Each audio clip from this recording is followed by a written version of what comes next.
In this video, Tesla's competition is having a very tough week. New details on Tesla's absurd license to print money to the tune of tens upon tens of billions of dollars, and huge Twitter news that will send shockwaves through the hate stream media and accelerate its inevitable demise. There's rarely a dull moment. First, a quick recap of what's happened in the last week or so, and spoiler alert, made exclusive videos on most of these, either on Patreon and or for my Twitter subscribers. So if you're not subscribed on Twitter, if you're not a member of Patreon, you're definitely missing out on a lot of these kind of videos. If you don't want to miss out on any exclusive content, click the links in the pinned comment to join Patreon and to subscribe over on Twitter. Toyota cheated on safety tests on 4 vehicles. Ford's Q1 results showed that they're losing an insane amount of money on every electric vehicle produced. Literally negative 102% margins on their electric vehicles. BYD gave up on full self-driving. VW are screwed. They really can't figure out software. Surprise, surprise, didn't see that coming. The Chinese ICE market is imploding, and that is an understatement.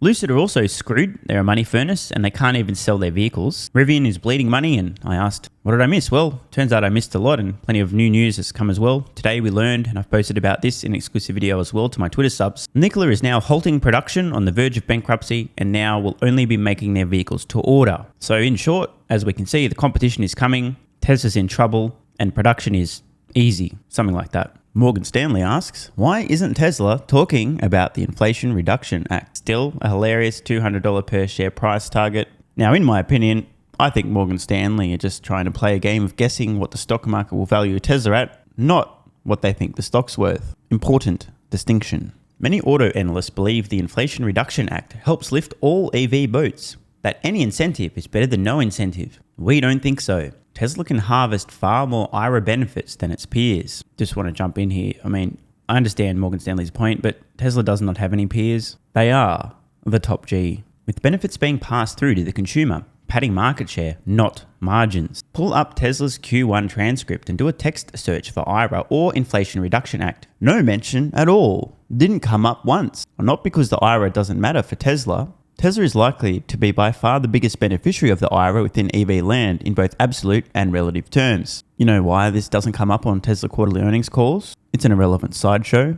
With or without the IRA, Tesla will continue to do what they've been doing, continue to execute against their master plan, continue to extend their already unassailable lead, and continue total domination. As I've said in the past, this Inflation Reduction Act is a total unnecessary waste of incredible amounts of money. Totally unnecessary, but as a Tesla stock investor, I'll take it. But remember, eyes on the prize. It just means, as Morgan Stanley rightly pointing out, Tesla will be able to, quote, pad their market share. Tesla already has huge cost advantages. They're making vehicles significantly cheaper than anyone else by miles. If they get additional incentives to the tune of billions of dollars, it just allows them to drive their prices lower. They're already untouchable prices, even lower. Tesla has leveraged its vertically integrated business model, technological innovation, and manufacturing expertise to establish cost leadership and, until recently, industry high margins. Now look, I'm just some idiot on the internet with a small brain, so who am I to question Morgan Stanley? But if we exclude companies like Ferrari for obvious reasons, I'm pretty sure Tesla still has industry leading margins after the price cuts. And then the US Inflation Reduction Act was written into law, providing abundant tax credits allocated by kilowatt hour that cement Tesla's leadership and widen the gap to the competition.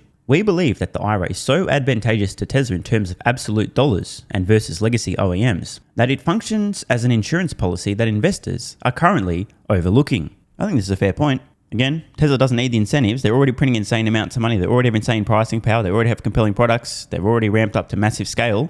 If governments want to throw more money at Tesla that they don't need, I mean, Tesla will take it and they'll just use that money to either drive their costs down even faster and or scale up their growth ambitions even faster. And it's important to understand, by the way, the supposed purpose of the IRA, at least in part, is to localize electric vehicle supply chain. Tesla was already doing this well before IRA was announced. Why? Because it made sense. In essence, Tesla is being rewarded for doing what made sense. It is an unintended consequence of Tesla having brains, looking into the future and doing what's necessary, including localizing supply chain, taking control of their own destiny. An unintended consequence of that is that they will be far and away the biggest beneficiaries of the IRA. In this report, we refresh our pro forma calculations and sensitivity analyses on IRA. On our calculations, Tesla could experience IRA benefits equal to as much as around 45% of EPS in 2023 from just the advanced manufacturing production tax credits. Now, to be fair, I personally believe Morgan Stanley's EPS estimates for Tesla are embarrassingly low, meaning that their estimate for how much IRA benefits could contribute to EPS are probably on the high side, but irrespective of that, they do have a point. They will be far and away the biggest beneficiaries of the IRA, and they don't need it, but they'll take it. That number is around 3% for Government Motors and around 6% for Ford. We calculate the IRA could provide a $223 million and $344 million uplift to GM and Ford on our 2023 estimates respectively. Among a wide range of outcomes this year, based on local sourcing, vertical integration and other factors, we estimate Tesla could receive many billions of dollars of tax credits in the $3 to $5 billion range in 2023. Now, in case you're really high, it's 2023 as I record this, and Tesla's growing, meaning if they receive somewhere in the order of $3 to $5 billion in 2023, it's only going to be more in 2024 and 2025. You get the point, right? We think the relative advantage to Tesla could catalyze legacy OEMs to rethink their next $50 billion of capex into loss-making EVs and inspire an era of capital discipline. It is important to note, we do not give Tesla credit for any significant net positive contribution to profitability in our model at this time, as we currently expect the company to use a substantial majority of any production tax credits to pass on lower prices to the consumer. Round of applause, Morgan Stanley. Duh. I mean, how could we possibly know this? Refer to Tesla's 17-year-old master plan. Long story short, costs come down, more vehicles sold, mission accomplished. If governments are throwing billions of dollars at Tesla, they're going to use this to pass on cost savings unless the wait times for their vehicles blow out to absurd levels once again. Either way, it is a massive win for Tesla. It's just going to further extend their already unassailable lead. And again, they do not need this money. And it is a waste of money. Government shouldn't be incentivizing EV adoption or localization of supply chains. One, EVs are already a commercial inevitability. And two, any companies with half a fucking brain are already localizing their supply chain. And if not, they deserve to go bankrupt. And many of them will regardless. Potentially creating benefits to Tesla longer term.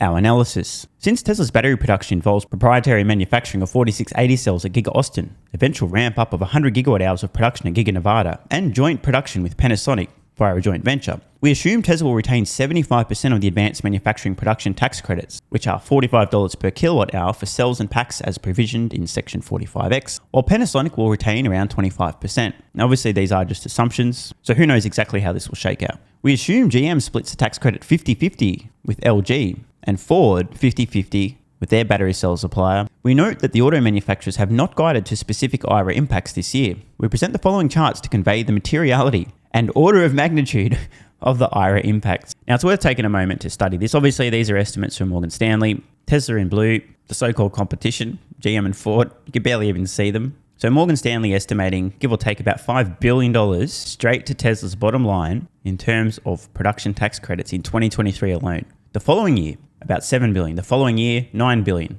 The following year, about $12 billion. After that, about $14 billion. Then about $17 billion. Then about $18 billion. And by 2030, as they start to phase out, about $16 billion. I repeat, Tesla does not need this money, but they'll take it. We're now looking at the IRA impact to EBIT. Now, if you guys want to nerd out and pause it, we've got GM and Ford on here as well as Tesla. I just want to focus on the impact of the IRA to EBIT based on, again, Morgan Stanley's estimates. And again, I think they're low, so in percentage terms, I believe these figures will actually be a lot less. Irrespective of that, it's worth running through. 2023, Morgan Stanley expecting about a 37% boost to Tesla's EBIT as a result of these credits. 2024, a 70% boost. 25, 80%. 26, about 78%. 27, almost 69%. 2028, about 70%. Same in 29, before things start to come back to reality, about 55% in 2030. The irony of Morgan Stanley having estimates for GM and Ford still being in business in the late part of this decade, I look forward to revisiting. I have a funny feeling GM's going to be bankrupt well before 2030 and Ford will be struggling if they're still even operating. But again, the short story here, this is a shitload of free money that Tesla doesn't need, which will just allow them to further accelerate their already unassailable lead. It's a literal license to print money, and Tesla's already printing money. So now they have multiple licenses to print money, which is exactly why I definitely don't own any Tesla stock and I'm not still buying with every spare cent. Now onto the consumer tax credits. On the left here, we can see a table showing which of Tesla's vehicles are eligible and the amount of tax credit available. Model Y, all variations, $7,500 tax credit. Model 3 Performance, $7,500 off. And the Model 3 Standard rear-wheel drive, $3,750. A bunch of GM vehicles, all getting the $7,500. Ford, a bit of a mixed bag.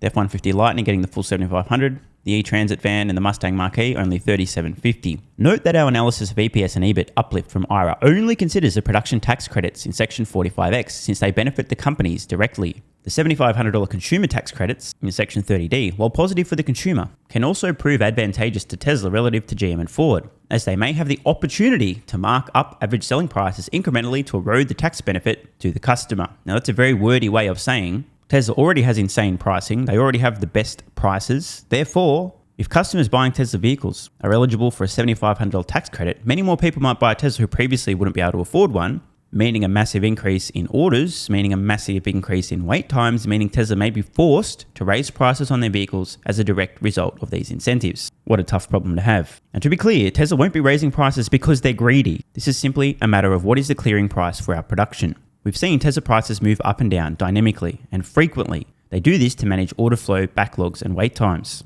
It is not reasonable for consumers to order a Tesla vehicle and have to wait 9+ months to take delivery. So keep this in mind. Tesla aren't doing this to f people over. If their prices go up, they're not trying to f customers. They're trying to manage wait times. Simple as that. While Tesla, GM, and Ford all have EV models eligible for IRA tax credits, the sheer magnitude of Tesla's EV unit volume trumps any competitive edge the legacy OEMs may have eked out via eligible offerings. While we forecast Tesla to sell around 1.75 million IRA-eligible EVs in 2023, by the way, guys, do the math on this. You know Tesla produces vehicles outside the US and sells those vehicles outside the US, which are not going to be eligible for the IRA credits, right?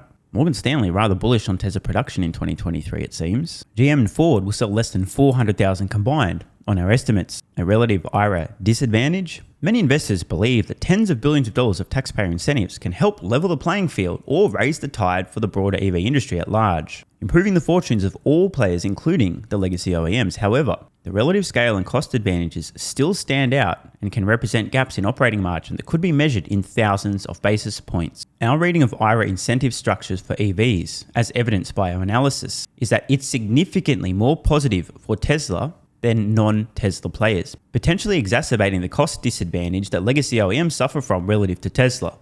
Duh. I think you guys get the point, right? Tesla, as a result of doing what was necessary, will receive billions of dollars every year this decade they didn't need but will happily take, allowing them to further their already unassailable lead. We're going to see a brutal consolidation in the automotive industry in the coming years. And now, some big news this morning. I just wanted to dig up a tweet that I posted to my Twitter subscribers back on the 25th of April. Long story short, Tucker's probably going to move his show to Twitter.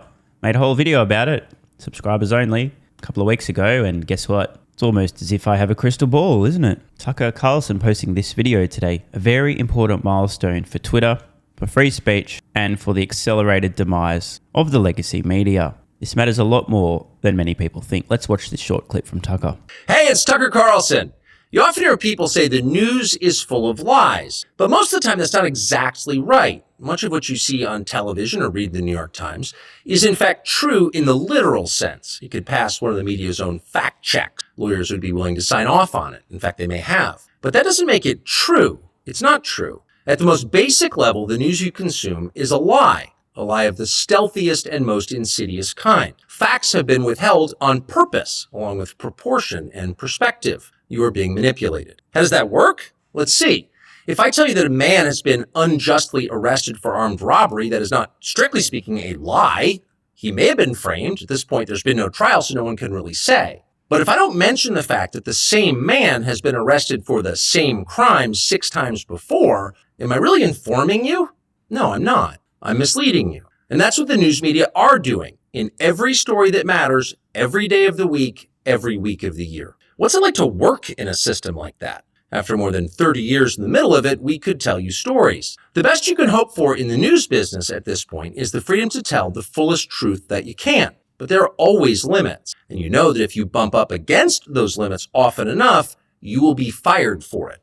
That's not a guess, it's guaranteed. Every person who works in English language media understands that. The rule of what you can't say defines everything. It's filthy, really, and it's utterly corrupting. You can't have a free society if people aren't allowed to say what they think is true. Speech is the fundamental prerequisite for democracy. That's why it's enshrined in the first of our constitutional amendments. Amazingly, as of tonight, there aren't many platforms left that allow free speech. The last big one remaining in the world, the only one, is Twitter, where we are now. Twitter has long served as the place where our national conversation incubates and develops. Twitter is not a partisan site. Everybody's allowed here, and we think that's a good thing.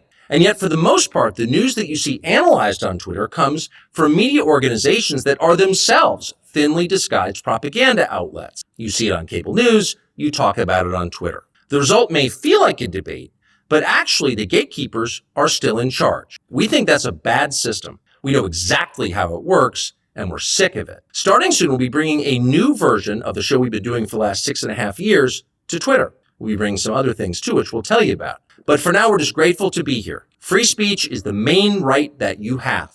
Without it, you have no others. Now, love him, hate him, or not even know who he is, Tucker Carlson's announcement that he'll be bringing his show to Twitter will send shockwaves through the mainstream media. Tucker himself has recently been doing a series of podcasts where he's admitted in the past he was part of the propaganda machine, at times not even realizing it. But in this own video, he admits everyone working in English-speaking media knows there are certain things they can't discuss, certain opinions they can't share, which definitely has nothing whatsoever to do with these outlets being dependent on advertising revenue from large corporations such as big pharmaceutical companies who still insist it's for your protection, not their quarterly profits. Tucker was recently fired from Fox News, a very strange decision on the face of it, given the fact that this guy alone pulls the majority of the audience to the network. No Tucker, no audience. Makes you wonder why they fired the source of most of their viewers, doesn't it? Probably doesn't have anything to do with him low-key calling out pharmaceutical companies on Fox itself recently, does it? I just wanted to highlight this because important change is happening in real time. We already know centralized legacy media, aka the hate stream media, aka the fake news, is on the way out. And I'm just going to be honest here, people who watch the mainstream media are at best naive and more likely just really fucking dumb. Legacy media are getting desperate. The attacks, the slander, the lies, the misinformation reaching a fever pitch, and it's all for naught. The disruption is inevitable. It's already underway. It's only a matter of time. Independent content creators are the future. Audience-supported independent content creators. This is how the tie between dependence on advertisers is severed. As I tweeted today, it's hilarious seeing people have meltdowns about the fact Tucker has independently decided to create content on Twitter, as if it's the end of the world. Tucker will be an example to others currently trapped in the mainstream media. Come one and all. It's for the best. And bro, the meltdowns are incredible. So many dangerously stupid morons out there flipping out because this crazy right-wing, far right-wing conspiracy theorist is going to be allowed to share his thoughts and opinions on Twitter. Oh my God, it's the end of the world. This is a really important milestone. Legacy automotive manufacturers are being disrupted by electric vehicles. Tesla's leading the charge, and guess what? The legacy media is being disrupted by decentralized, independent content creators who are funded by their audience, not advertisers. And Twitter is leading the charge. The timing of this could not be better. It was only yesterday that I posted this. Subscribe to my Twitter for blah blah, lots of exclusive shit. Who cares? That's not the point. The point is, my PS. Supporting content creators is a middle finger to the mainstream media who hate you and hate humanity. They're captured by their advertisers who swear it's for your protection, not our quarterly profits. P.S. It's also safe and effective because we told you so. So I do encourage everyone watching, accelerate the downfall of mainstream media by supporting independent content creators. And to be clear, I don't need your money. I'll take it, but I don't need it. However, this is an important example, an important philosophy for everyone watching to have in the future. You are watching an independent content creator right now. I'm doing fine financially. There are many others who aren't, who need support. As I said, the mainstream media really does hate you and humanity. And the way to accelerate the downfall of the hate stream media is by supporting independent content creators. And as I said, this Tucker news is going to be a huge catalyst, will send shockwaves through the legacy media. And hopefully, Tucker's transition to Twitter will serve as an example for many others. Of course, so entirely predictable. Please expect the attacks to come in thick, hard, and fast for both Tucker and Elon Musk. The ferocity of those attacks, the absurdity of the lies and the slander will be in direct proportion to how desperate legacy media outlets are to retain their control of the one true narrative. The time to unplug from the matrix is now. The mainstream media is a propaganda machine entirely captured by their advertisers. They don't care about the truth. They care about outrage, attention, eyeballs, and advertising revenue. This is a terribly broken business model, but thankfully one that will soon be extinct. Please use your brain and think for yourself. Don't allow others to spoon feed you your opinions, your ideas, your beliefs. The best part about folks like Tucker moving to Twitter is that any episode that Tucker posts that has misinformation, that's dishonest, whether intentionally or otherwise, will get community noted. I cannot wait to see what Tucker's able to say now that he knows there are no advertisers who'll get their panties in a twist if he shares certain opinions. Call me overly optimistic, but I'm hopeful that we're about to see a mass awakening. Many NPCs finally unplugging from the matrix, using their brains for the first time, breaking free of the propaganda machine, and having a much clearer picture of what's actually going on planet Earth. I look forward to a time when the majority of people on Earth have formed their opinions, having used their brain rather than being spoon-fed their beliefs. Speaking of using one's brain, Athletic Greens AG1 has given me a massive, meaningful boost in energy, allowing me to do a lot more every day, including using my brain more and using my body more. I highly recommend you guys and girls check it out. Athletic Greens AG1 is an excellent way to fill in nutritional gaps. It's got 75 high-quality vitamins, minerals, and whole food source nutrients, plus prebiotics and probiotics and digestive enzymes and adaptogens to help you deal with stress. Plus, if you click the link in the pinned comment or head to athleticgreens.com/SMR, you can get yourself a 1-year free supply of vitamin D3 and K2. But don't take my word for it. Here's what some of you guys and girls have to say. AG1 has changed my life. I was, as you described, treating myself like a circus, ate like trash, rarely exercised, used alcohol as a stress crutch, cannabis also. AG1 is what gave me the kick in the ass, got me back to the gym, motivated me to do more for myself, family, my business, etc. Keep doing what you do. Now, I know there's some skeptics, the same kind of people who think Elon Musk is a fraud, reading this going, what do you thought? There's no way that's possible, bro. It must be a placebo effect. Believe it or not, this is a recurring theme. If you give your body everything it needs to feel and perform its best, including having a lot more energy, you'll need ways to use that energy. For me personally, that includes more exercise, moving my body more social activity, and more cognitively demanding tasks, including producing a ton of exclusive content over on Twitter and on Patreon, plus my daily YouTube uploads. The proof's in the pudding. On to another testimonial from a viewer of this channel. SMR, you asked me to provide feedback on AG1. Here it is. It has helped with mental acuity, stamina, and intestinal waste management. Can't read between the lines. It certainly helps with regularity and digestion. That's what the digestive enzymes are for. It has also dramatically reduced my cravings for sugar. You guys need to stop eating sugar. It's fucking poison. I'm 50, 5'9", and overweight, aka a fat motherfucker. I think that's a technical term for overweight, isn't it? Is it fat motherfucker or obese? I can't remember. I average 100 hours a week in the West Texas oil fields as a safety supervisor. Jesus Christ, dude. No wonder you're struggling to keep your weight under control. 100 hours a week. Brutal. It has helped me lose weight.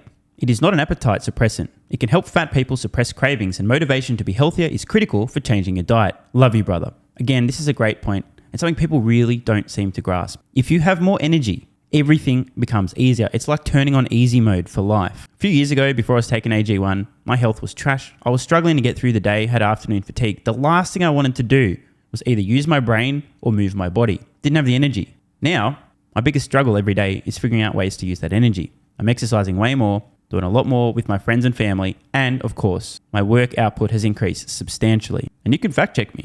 Check out the average length of my videos I was posting to YouTube 3 years ago. Need I say more? And one final testimonial. Love this one. Okay, here's the deal for me with this AG1 shit. I'm 41 years old and not the type to eat, drink, smoke, or sleep healthy, so I was skeptical. That being said, here's what I experienced. Day 1, meh. Day 2, afternoon fatigue was about 45 minutes late. Day 3, 0 afternoon fatigue. Day 4, 0 afternoon fatigue plus extra energy. Day 5, again, 0 afternoon fatigue plus energy, wondering, what the fuck, really? See, this is the thing, right? The results for many people are just almost too good to be true. This is the same experience I had. My afternoon fatigue just vanished out of nowhere. I'm like, wait, what the fuck? Why am I not tired in the afternoons anymore? Surely, it's not that AG1 is it? Turns out it was. Day 6 and 7, same thing. Day 8, same thing. Plus, I had the want to get things done around the house that I normally would slack off and not get done. Again, the point, extra energy, you'll need to use it, you'll find ways to use it. Day 9, 10, and 11, and today is day 12. I fucking love it. So however you managed to get me to buy it, I'm so glad you did. Thank you so much, SMR. It really changed me so far. Guys, this shit really works. Just try it. By the way, this is the reason I continue to relentlessly promote AG1. A lot of people get real fucking mad in the comments. Oh my God, Snake Oil Salmon's sold out. Oh my God, he's a scammer. This is fraud. But constantly, I'm pretty sure everyone making these comments is also currently short Tesla stock. I'm not particularly concerned about people having a negative perception, those folks suffering from small brain syndrome, still living in my bum's basement syndrome, etc., writing mean comments, claiming AG1's a scam or it doesn't work. I mean, bro, when I get feedback like this is what keeps me going. And remember, There is a 90-day money-back guarantee. There's nothing to lose here. Just try this stuff for a month, and if you don't get these results, get your money back. See, it's a literal no-brainer. It's an IQ test at this point in time. Testimonial after testimonial after testimonial like this. Get your money back if it doesn't work. Just try it for a month, and if it doesn't work, get your money back. Today's the day. It's finally time. Be like this guy who was a massive skeptic, but finally, after 1,000 promotions in a row, caved in, tried AG1, and has results like this. Head to athleticgreens.com/SMR or click the link in the pinned comment, and please, let me know how you're feeling in a few weeks' time. Now, if you'll excuse me, time to put my extra energy to good use. I'll be recording some more exclusive content for Patreon and my Twitter subscribers. So click the links in the pinned comment, see you over on Twitter and or Patreon, and don't forget to grab your AG1. Love ya.